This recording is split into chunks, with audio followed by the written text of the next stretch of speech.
Apologies for this commercial interruption. If you love Sandy like I do, please check out his YouTube channel. I will leave a link down below. And if you love board games, please check out petersengames.com. You know what? Another interesting thing for me was, I don't know, it doesn't say that you worked on Age of Mythology, but to me, it's kind of wild. When they released a couple weeks ago, I didn't do very much on Age of Mythology. No? Oh, but did you know... I did some testing and stuff. I didn't... Suggestions, but 2 weeks ago, 3 weeks ago, when they released a bunch of news, you know, AOE 4, you know, some new expansions to AOE 2 Definitive Edition, the comments for certain videos were all of them Age of Mythology remake, Age of Mythology, you know, Definitive Edition. Like, was that a success in that time as much as the other games, or like because in my memory, Age of Mythology was not as successful. Okay, so here's you got to remember that what we did Age of Empires 1, which did fabulously well as far as we're concerned. Right. Okay. Then we did Age 2, which was like a world universe changing for us. That was a huge hit. So then, then we had a discussion that lasted a week about where to go from Age 2. What should our next game be? You know, and the concerns were real. Like, we were concerned. Okay, should we go more into the future, into like the Renaissance with musketeers and pirates? Is that cool? Who cares about them? Everyone loves the medieval guys. You want to be Vikings. You want to be samurai. You want to be knights in armor. Who wants to be a musketeer? Right? Who wants to load their gun 5 minutes? Yeah. Point. So cool? What can we do? So we were like, should we go jump further into the future? It's pretty cool to be in World War II. Maybe we could do that.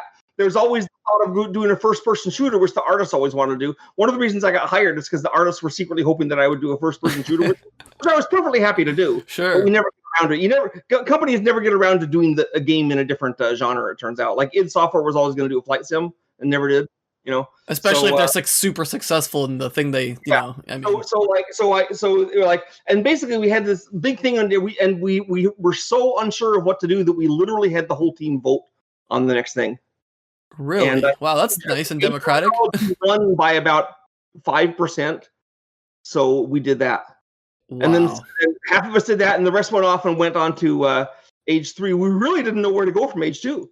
And it was kind of, I feel it was a failure of leadership, and I blame the people that are above me because they should either have made a decision, or they should have actually turned the decision over to the devs and let them make the decision instead of trying to have it both ways. That's very interesting. Yeah. I'm okay with the suits making the decision, you understand. In my entire career as a designer, until I started doing my own games, from 1980 to 2015 or 2013, every game I did except one was assigned to me by someone else. And that's fine. I was able to make it my own, you know. But so they could have made the decision. I'd be okay with that. Or they could have let us make the decision. Obviously, I'm okay with that. But they wouldn't do that. That's the kind of thing you actually need a command decision, not a group decision. Right. Anyway, we did Age of Empires 3, and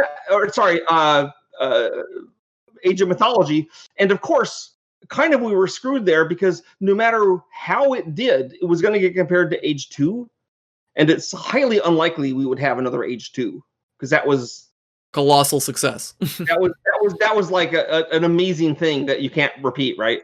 So we had Age of Mythology. And Age of Mythology it sold 1 million copies and made money, so it was fine.